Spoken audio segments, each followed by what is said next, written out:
నమస్కారం, గంటారావానికి స్వాగతం. ముందుగా ప్రధాన అంశాలు. భారత్ అమెరికా మధ్య మధ్యంతర వాణిజ్య ఒప్పందం ముసాయిదా విడుదల, పన్నులు 18% తగ్గింపు.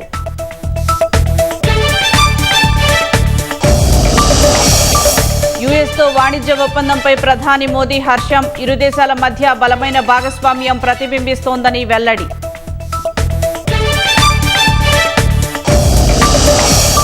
అమెరికాతో ఒప్పందం భారత ఎగుమతిదారులకు వరమన్న పీయూష్, 30 ట్రిలియన్ల మేర మార్కెట్కు ద్వారాలు తెరుచుకుంటాయని వెల్లడి.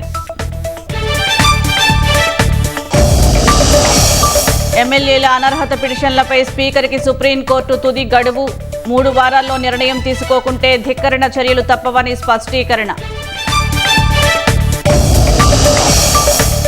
అణ్వస్త్ర సామర్థ్య బాలిస్టిక్ క్షిపణి అగ్ని 3 పరీక్ష విజయవంతం, 3000 కిలోమీటర్ల లక్ష్యాన్ని ఛేదించిన మిసైల్.